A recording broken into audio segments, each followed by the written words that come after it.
Hi friends, welcome to RSS promo channel. Friends, Karthika Deepam serial daily episode ముందుగా మీకోసం చెప్పాలంటే పక్కనే ఉన్న బెల్ బటన్ని ప్రెస్ చేసి మా ఛానల్ని సబ్స్క్రైబ్ చేసుకోండి. మా ఛానల్ని సబ్స్క్రైబ్ చేసుకున్నట్లయితే మా నోటిఫికేషన్స్ ఎప్పటికప్పుడు మీకు వస్తూ ఉంటాయి. ఇక ఫ్లవర్ హాల్స్ పగలగొట్టి కార్తీక్ బయటికి వెళ్తాడు. బయట ఏదో సౌండ్ వినిపించి రూమ్లో ఉన్న శౌర్య, దీప, హిమ, మోనిత బయటికి వస్తారు. అప్పుడు సౌందర్య హిమకి ఏ డౌట్ రాకుండా ఉండాలని చేతులతో జారి కింద పడింది అంటుంది. అప్పుడు దీప, శౌర్య హిమలను రూమ్లోకి తీసుకువెళ్ళి ఇక్కడే ఆడుకోండి అంటుంది. అప్పుడు మోనిత నవ్వుతూ, పాపం కొడుక్కి తల్లి మీద ఉన్న ప్రేమ ఎన్ని ముక్కలైందో, పాపం నేను తెచ్చిన గన్ కాల్చకుండానే పేలిపోయిందో అనుకుంటూ పైనుంచి కిందికి దిగుతుంది. అలా దిగుతున్న మోనిత భుజం మీద చేయి వేసి, ఏదో చిచ్చు పెట్టాలని వచ్చావు, అత్తాకోడలను ఇరికించాలని సంబరపడుతున్నావు, ఆయన ఉన్నారని కాస్త తగ్గాను, ఇప్పుడు నీ తైతక్కలేంటో చూద్దావు అని రావే అంటూ కిందికి నెడుతుంది. అప్పుడు సౌందర్య, దీప పిల్లలు ఎక్కడా అని అడుగుతుంది. వాళ్ళు బయటికి రారులే అత్తయ్య అంటుంది. ఆయన ఎక్కడ అత్తయ్య అని అడుగుతుంది దీప.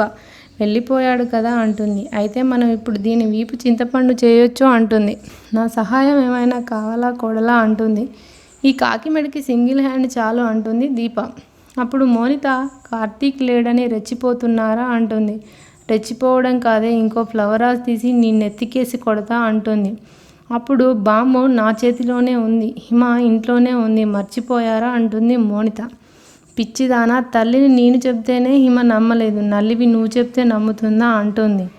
ఏంటి, కార్తీక్ బయటికే వెళ్ళాడు, దేశం వదిలి వెళ్ళలేదు, కార్తీక్ లేడని బాగా ధైర్యం వచ్చిందా, నేను చెప్తే హిమ నమ్మదేమో, నా కార్తీక్ నమ్ముతాడు అంటుంది. అప్పుడు కోపంతో దీప, నా కార్తీక్ ఏంటే, నా కార్తీక్ అని చెంప మీద పళ్ళున కొడుతుంది. ఇది మర్యాదస్తులు ఉండే కాలనీ కాబట్టి బతికిపోతున్నావు, అదే నేను ఉండే శ్రీరామ్ నగరి బస్తీ అయితే సందులు బొందులు ఉరికించి రోకల బండతో బాది చంపేదాన్ని అంటుంది. రోకల బండ దేనికి కోడలా, గన్ ఉంది, నాకు లైసెన్స్ ఉంది, ఒకసారి ట్రయల్ వేయి, ట్రిగర్ ఎలా నొక్కాలో నేను చెప్తాను అంటుంది. దీన్ని చంపినా ఒకటే, దోమను నల్లని చంపినా ఒకటే అని బయటికి వెళ్ళిపోవే అంటుంది. అప్పుడు మోనిత, అత్తాకోడలు ఏకమై నన్నే ఆడుకుంటారు కదూ, మీరు మోనితతో పెట్టుకోవడం లేదు, కుబుసంతో ఉన్న పాముతో పెట్టుకుంటున్నారు అంటుంది. ఇంకొక నిమిషం ఇక్కడే ఉంటే ఆ కుబుసం వలిసి పంపిస్తాను, బయటికి నడవ్వే అంటుంది. ఆల్ రైట్, ఇప్పుడు మోనిత వెళ్తుంది కానీ మోనితతో పెట్టుకుంటే ఏం జరుగుతుందో చూపిస్తాను అంటుంది.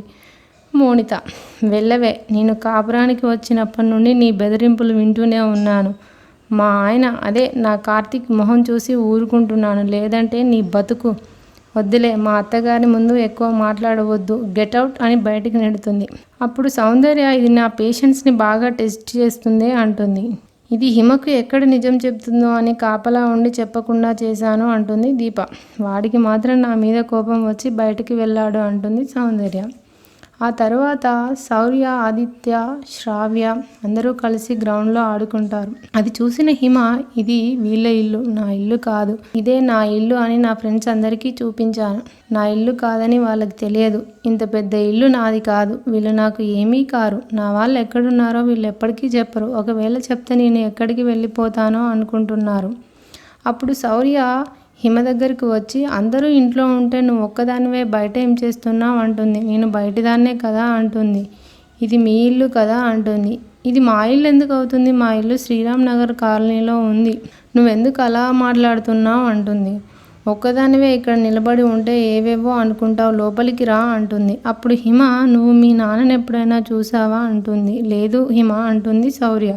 అప్పుడు ఫోటో కూడా చూడలేదా అంటుంది. లేదు హిమ అని, నువ్వు ఇక్కడ ఉంటే ఏదేదో అనుకుంటావు, లోపలికి రా అని లోపలికి తీసుకెళ్తుంది.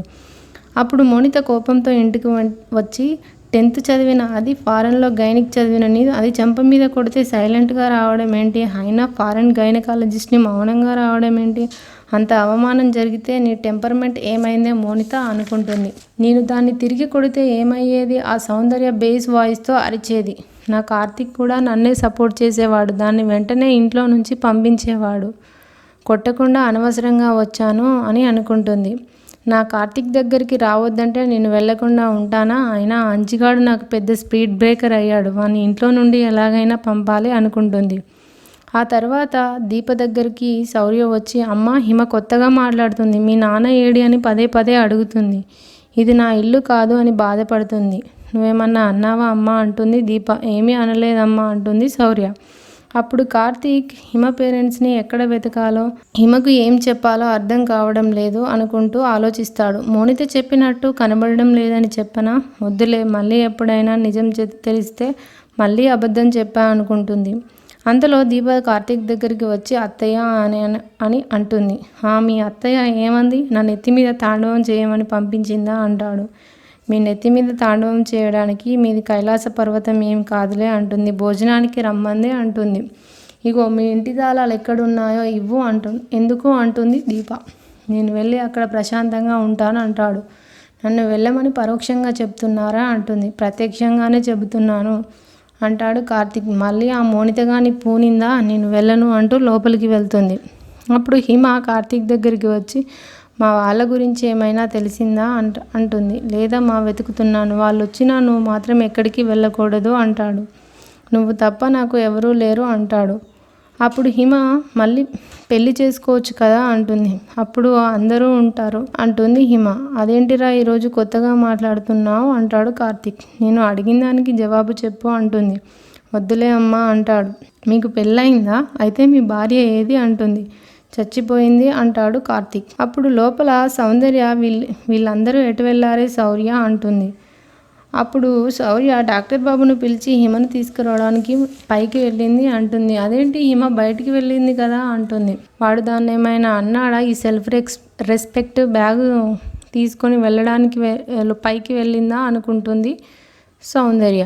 ఎవరూ లేరు, నాకు ఆకలి అవుతుంది అని చూస్తున్నాను. ఒక్కదాన్ని ఎలా తినాలి అని ఆలోచిస్తున్నాను నానమ్మ అంటుంది.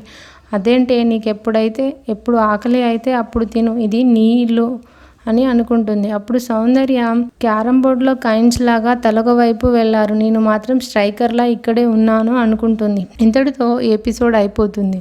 రేపటి ఎపిసోడ్ ముందుగా మీకోసం రావాలంటే మా ఛానల్ని లైక్ చేయండి, షేర్ చేయండి, అలాగే సబ్స్క్రైబ్ చేసుకోండి. Thank you for watching.